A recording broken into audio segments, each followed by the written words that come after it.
नमस्कार मित्रों, आप सभी का स्वागत है। आज के इस वीडियो में हम यह जानेंगे कि क्या हमारा भाग्य पहले से लिखा होता है, अर्थात हमारे भाग्य में जो भी कुछ घटता है वह पहले से भगवान के द्वारा सुनिश्चित किया होता है। गरुड़ पुराण जैसे हिंदू महाग्रंथ में बताया गया है कि मनुष्य के भाग्य में जो भी घटनाएं जन्म से लेकर मृत्यु तक घटती हैं वह पहले से तय होती हैं। जन्म और मृत्यु एक ऐसा सत्य है जिसे कोई टाल नहीं सकता है, परंतु हमें इस बात का सहज भान तक नहीं होता है कि हमारे जीवन में पहले ही भगवान ने क्या लिखा होता है। गरुड़ पुराण में प्रत्येक मनुष्य के बारे में जन्म से लेकर मरण और उसके कर्म के बारे में विस्तृत रूप से लिखा होता है। भगवान विष्णु ने गरुड़ देव को इस विषय में बताया है। हमारी आज की यह कथा गरुड़ पुराण की ज्ञानवर्धक प्रस्तुति है जो आपके जीवन से जुड़ी हुई है।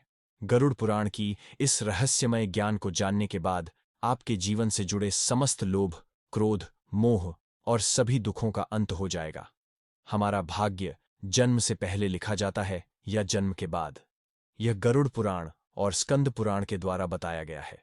भगवान श्री हरिविष्णु ने देवर्षि नारद जी को यह बताया था। किसी व्यक्ति को गरुड़ पुराण की बातों को आधा अधूरा नहीं सुनना चाहिए, क्योंकि आधा अधूरा ज्ञान हमेशा विष का समान घातक होता है। इसीलिए मित्रों, आप सभी से यही आग्रह है कि आप इस वीडियो को अंत तक पूरा जरूर देखना। मित्रों, यह बात द्वापर युग की है। तभी भगवान श्री हरिविष्णु से मिलने के उद्देश्य से नारायण नारायण का जाप करते हुए देवर्षि नारद जी भगवान श्री हरिविष्णु के पास जा पहुंचते हैं। देवर्षि नारद जी भगवान श्री हरिविष्णु को प्रणाम करते हुए कहते हैं, हे प्रभु, आपको मुझ दास का प्रणाम। हे प्रभु, आप तो त्रिकालदर्शी हैं। मैंने सुना है कि जो जीव मनुष्य रूप में जन्म लेता है, क्या उसका भाग्य पहले से ही लिखा होता है, या वह जैसा कर्म करता जाता है उसे वैसा ही फल मिलता है? हे प्रभु, मैं आपसे यह जानना चाहता हूं कि मनुष्य के साथ जो भी घटना घटित होती है, क्या वह उसके जन्म से पहले ही तय होती है, या वह अपने पिछले जन्म का भोग भोगता है? क्या यह सत्य है, या हम अपनी मेहनत और अच्छे कर्मों से अपने जन्म में जो कुछ भी लिखा होता है, क्या हम इसको बदल सकते हैं? अब भगवान श्री हरि विष्णु ने जब देवर्षि नारद जी की बात को सुना, तो वह मंद मुस्कान के बोले, हे देवर्षि नारद जी, आपका यह प्रश्न बहुत ही गुण और महत्वपूर्ण है, जो प्रत्येक मानव जाति के जन्म और मृत्यु के साथ ही उनके द्वारा किए गए कर्म पर आधारित है। हे देवर्षि नारद, इस बात का बखान मैं तुम्हें एक अत्यंत ही महान कथा के माध्यम से आपको दूंगा, जिसे सुनने मात्र से मनुष्यों के कोटि कोटि पापों का नाश हो जाता है। हे देवर्षि नारद जी, मैं आपको जो कथा सुनाने वाला हूं, वह न केवल आपके प्रश्न का उत्तर देगी, बल्कि प्रत्येक मनुष्य के लिए एक चेतावनी और प्रेरणा भी देगी। हे देवर्षि नारद जी, आप इस कथा को पूरे ध्यानपूर्वक अंत तक पूरा अवश्य सुनना। हे देवर्षि नारद, इस गरुड़ पुराण की कथा को आधा अधूरा सुनने की गलती करता है, उस पर भारी संकट आता है, क्योंकि आधा अधूरा ज्ञान हमेशा विष के समान होता है। हे देवर्षि नारद, इस कलयुग में जो भी मनुष्य इस कथा को पूरे ध्यानपूर्वक आखिरी तक सुन लेता है और समझ लेता, उसको इस संसार से सभी पाप कर्म, क्रोध और मोह से मुक्ति मिल जाती है। भगवान श्री हरि विष्णु की बात सुनकर देवर्षि नारद जी कहते हैं, हे प्रभु, आप उस कथा को सुनाइए। मैं आपके द्वारा सुनाई गई कथा को पूरे ध्यान पूर्वक आखिरी तक सच्चे मन से पूरा अवश्य सुनूंगा। आप उस कथा को पूरा निश्चिंत होकर सुनाइए। तब भगवान श्री विष्णु ने देवर्षि नारद जी को वह कथा सुनाते हुए कहा, हे देवर्षि नारद जी, एक समय की बात है। मराठा साम्राज्य के पास एक अत्यंत शोभनीय नगरी हुआ करती थी। उस नगरी का नाम अक्षयपुरी था। उस राज्य के शासक का नाम राजा रत्नधर था। राजा रत्नधर एक अत्यंत धर्मात्मा और न्यायप्रिय शासक था। वह सदैव अपने राज्य की प्रजा के कल्याण के लिए तत्पर रहता था और धर्म के साथ न्याय का पालन भी किया करता था। उसे भगवान से एक संतान का आशीर्वाद चाहिए था, ताकि वह अपने राज्य का कार्यभार किसी योग्य उत्तराधिकारी को सौंप सके, किंतु उसे फिर भी कोई संतान नहीं हुई। फिर हे नारद, राजा रत्नधर और रानी दोनों ने कई वर्षों तक तपस्या की। इससे भगवान शिव ने प्रसन्न होकर उसे संतान होने का वरदान दिया। फिर एक दिन भगवान शिव के आशीर्वाद से रानी गर्भवती हुई। राजा और रानी अत्यंत प्रसन्न थे, क्योंकि वे चाहते थे कि उनकी आने वाली संतान महान शासक बने और राज्य को सुख समृद्धि की ओर ले जाए। परंतु जब रानी ने बेटे को जन्म दिया तो वह बच्चा विकलांग और शारीरिक रूप से कमजोर निकला। उस बच्चे के शरीर की सारी हड्डियां टूटी हुई थीं और वह शारीरिक रूप से सक्षम नहीं था। राजा रत्नधर का दिल टूट गया। वह बहुत दुखी हुआ। उसने भगवान से यह सवाल पूछा कि मेरी संतान के साथ ऐसा क्यों हुआ। मित्रों, ये घटना द्वापर युग की थी। तब राजा रत्नधर ने भगवान श्री कृष्ण से मिलने का निर्णय लिया और उनसे अपने दुखों को साझा करने के लिए भगवान श्री कृष्ण की नगरी द्वारिका जा पहुंचे। राजा ने भगवान श्री कृष्ण से पूछा, हे प्रभु, मैंने इतनी तपस्या की, इतने यज्ञ किए, फिर भी मेरे बेटे का जन्म विकलांग रूप में क्यों हुआ? मुझे भगवान शिव ने आशीर्वाद दिया था कि मुझे संतान की प्राप्ति होगी, लेकिन मेरा पुत्र विकलांग क्यों पैदा हुआ? हमारे साथ ऐसा क्यों हुआ? क्या यह मेरे भाग्य में पहले से लिखा हुआ था, या यह मेरी कोई गलती का नतीजा है? फिर भगवान श्री कृष्ण मुस्कुराए और बोले, हे राजन, आप सत्य कह रहे हो कि तुम्हारा पुत्र विकलांग जन्मा है। क्या तुम जानते हो कि तुम्हारे पुत्र का जन्म इस प्रकार क्यों हुआ है? यह तुम्हारे द्वारा किए गए पूर्व जन्मों के कर्मों का फल है। यह तुम्हारे पिछले जन्म के कर्मों का परिणाम है जो तुम्हारे भाग्य में लिखा हुआ था। लेकिन इसका कारण यह नहीं है कि तुम्हारा भाग्य पहले से निर्धारित था। यह घटना तुम्हारे और तुम्हारे बेटे के कर्मों का फल है जो उसके पिछले जन्मों से जुड़ा हुआ है। अब राजा रत्नधर ने आश्चर्यचकित होते हुए पूछा, हे प्रभु, क्या भाग्य वास्तव में भाग्य पहले से ही लिखा होता है, या वही इस जन्म में जो कार्य करता है उसी के हिसाब से उसका जन्म लिखा जाता है? तब भगवान श्री कृष्ण ने कहा, हे राजन, जन्म, मृत्यु और जीवन का उतार चढ़ाव पहले से ही निर्धारित होता है, लेकिन हम जो कर्म करते हैं वह हमारे भाग्य को बदल सकते हैं। जिस दिन तुम्हारे बेटे का जन्म हुआ उस दिन तुमने एक विशेष संतान का वरदान प्राप्त किया था, लेकिन उस संतान को चुनौतियां मिलना जरूरी थीं ताकि वह अपने जीवन में धैर्य, साहस और पराक्रम को विकसित कर सके। लेकिन उसका भविष्य केवल उस समय के कर्मों से नहीं होता है, बल्कि यह तुम्हारे पिछले जन्मों के कर्मों का परिणाम है। भगवान श्री कृष्ण ने राजा रत्नधर से कहा, हे राजन, भाग्य और कर्म में बहुत गहरा संबंध है। हमारे कर्म ही हमारे भाग्य का निर्माण करते हैं। यही कारण है कि हमें जीवन में अपने कर्मों को सदैव धर्म और सत्य के मार्ग पर रखना चाहिए। श्री कृष्ण ने कहा, हे राजन, जो कुछ भी तुम्हारे जीवन में घटित होता है वह तुम्हारे पिछले जन्म के कर्मों का परिणाम है। यदि तुम्हारा बेटा विकलांग जन्मा है तो यह उसकी आत्मा के पिछले जन्म के कर्मों का फल है। जब तुम एक पुण्य आत्मा के रूप में जन्म लेते हो तो तुम्हारे जीवन में कठिनाइयां और संघर्ष जरूर होंगे, क्योंकि इस दुनिया में हर आत्मा को कुछ न कुछ कष्ट भोगना ही पड़ता है ताकि वह अपने पिछले जन्म के कर्मों को समाप्त कर सके। लेकिन याद रखो, तुम्हारे बेटे के जीवन में जो कठिनाई है वह उसकी परीक्षा है। यदि वह धैर्य और साहस से इन कठिनाइयों का सामना करता है तो वह अपने भाग्य को बदल सकता है। एक दिन वह वही कार्य करेगा जिसकी कल्पना तुमने अपने जीवन में की थी। मित्रों, अब भगवान श्री कृष्ण की बात को सुनने के बाद राजा रत्नधर ने पूछा, हे प्रभु, क्या मैं और मेरा पुत्र अपने भाग्य को बदल सकते हैं, या हमारा भाग्य वैसा का वैसा ही रह जाएगा? तब भगवान श्री कृष्ण ने उत्तर दिया, हे राजन, बिल्कुल तुम दोनों ही अपने भाग्य को बदल सकते हो। तुम्हारे बेटे के जन्म के समय जो विकलांगता थी वह उसके कर्मों का फल था, लेकिन उसका भविष्य तुम्हारे अच्छे कर्मों पर निर्भर करता है। यदि तुम उसे साहस, धैर्य और आत्मविश्वास से भर दोगे तो वह अपने भाग्य को बदल सकता है। तुम्हारे अच्छे कर्मों के परिणाम स्वरूप वह एक दिन एक महान राजा बनेगा और राज्य का भार संभालने में सक्षम होगा। मित्रों, अब फिर से भगवान श्री कृष्ण ने आगे कहा, भाग्य एक चक्र के समान है जो कर्मों के आधार पर घूमता रहता है। जब तुम अच्छे कर्म करते हो तो तुम अपने भाग्य को सुखमय बना सकते हो। अब भगवान श्री कृष्ण की बात सुनने के बाद राजा रत्नधर ने आगे कहा, हे प्रभु, क्या भाग्य निश्चित रूप से पिछले कर्मों से जुड़ा होता है, या यह सिर्फ एक कल्पना है? तब भगवान श्री कृष्ण बोले, हाँ, लेकिन उसे बदलने की शक्ति तुम्हारे हाथों में है। यदि तुम अच्छे कर्म करते हो तो तुम तुम्हारे भाग्य को भी सुधार सकते हो। साथ ही तुम भक्ति, साधना और सेवा से किसी भी प्रकार के भाग्य को बदला जा सकता है। तब भगवान की भक्ति से ईश्वर को प्रसन्न करके हम अपने भाग्य को बदल सकते हैं। अगर तुम अपने पुत्र को साहस और आत्मविश्वास से जीवन के संघर्षों का सामना करने की शिक्षा दोगे तो वह अपने भाग्य को बदल सकता है। राजा रत्नधर इतना कहकर वहां से चले गए। अब राजा रत्नधर ने भगवान श्री कृष्ण की बातों को पूरी तरह से आत्मसात किया और अपने पुत्र को शिक्षा देने का संकल्प लिया। उसने अपने पुत्र को कठिनाइयों के बावजूद साहस और विश्वास के साथ जीवन जीने की प्रेरणा दी।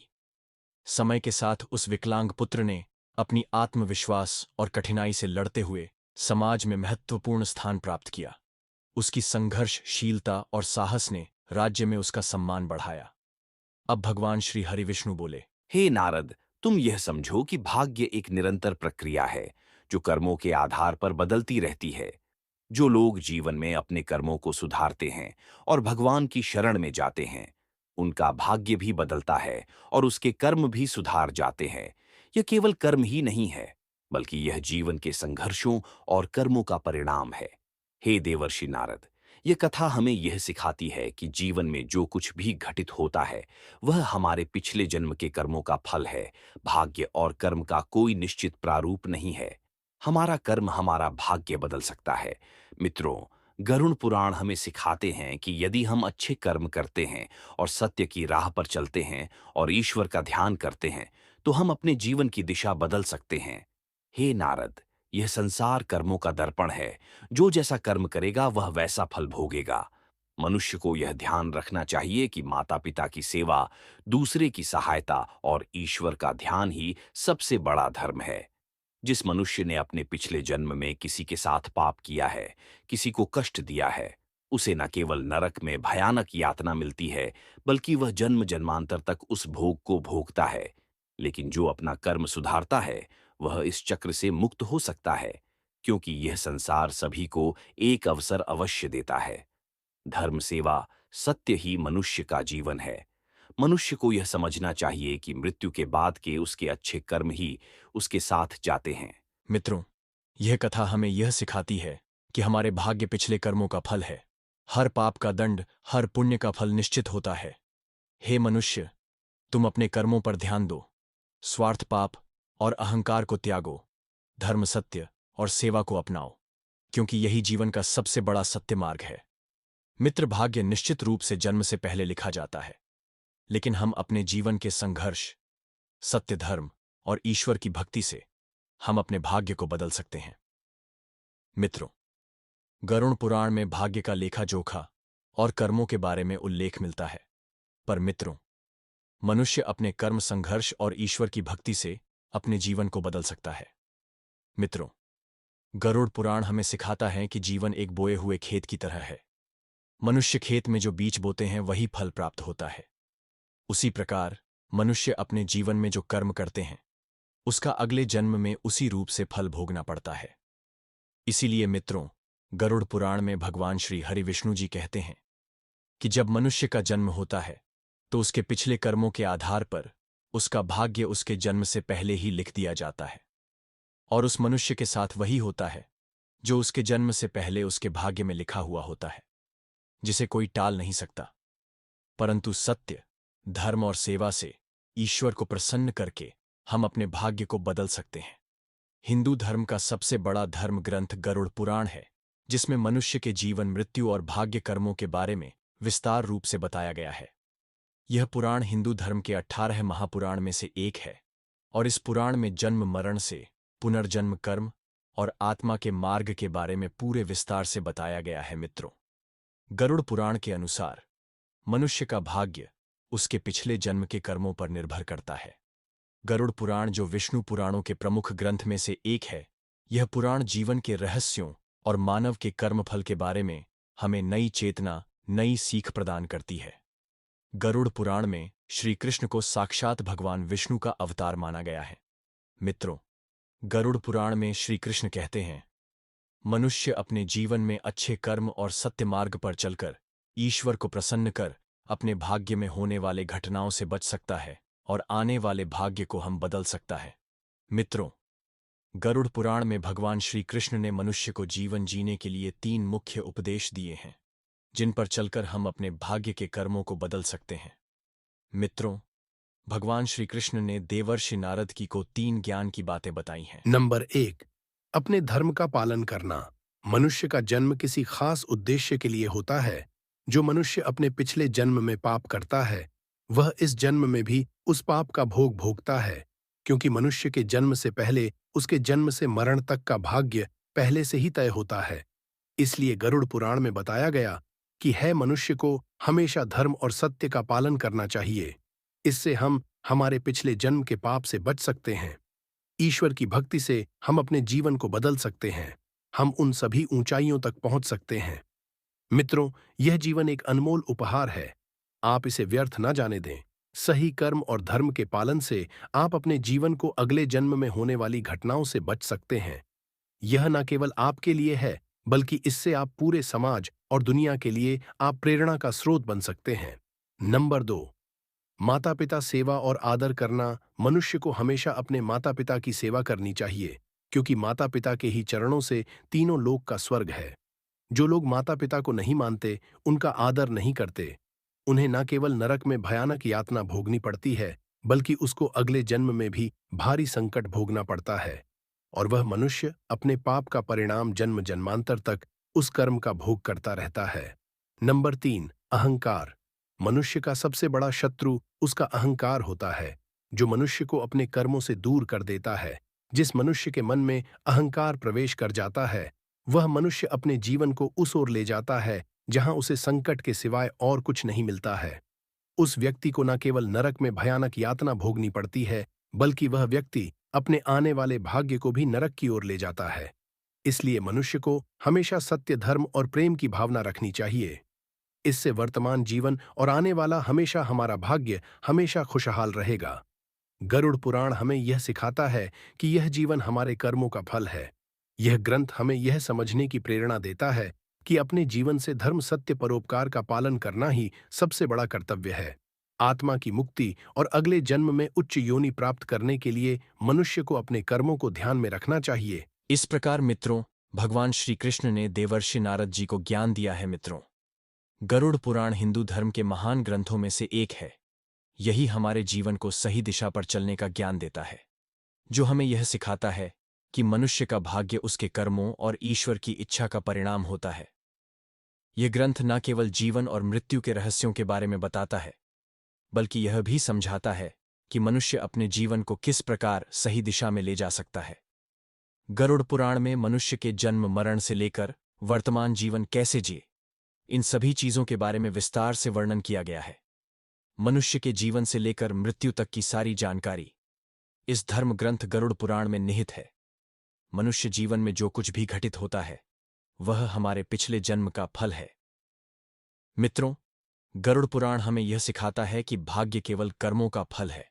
भले ही भाग्य जन्म से पहले लिखा हो, पर हम फिर भी अपने कर्मों से इसे बदल सकते हैं। मित्रों, जीवन एक दुर्लभ अवसर है, जिसे सही दिशा में ले जाकर हम आत्मा को मोक्ष की ओर अग्रसर कर सकते हैं। मित्रों, आशा करते हैं कि आपको वीडियो पसंद आया होगा और आपको गरुड़ पुराण में बताई गई सारी बातें भी समझ में आई होंगी। गरुड़ पुराण एक ऐसा ग्रंथ है जिसमें हमारे जन्म से लेकर मृत्यु तक की सारी बातें उसमें लिखित है। यही कारण है कि गरुड़ पुराण को 18 महापुराणों रखा गया है। गरुड़ पुराण की बातों को हमेशा ध्यान में रखना। अगर आप सभी लोगों को यह वीडियो पसंद आया है, तो इस वीडियो को लाइक करके चैनल को सब्सक्राइब अवश्य करें। बाकी मित्रों, आप सभी लोगों का वीडियो को यहां तक देखने के लिए दिल से धन्यवाद।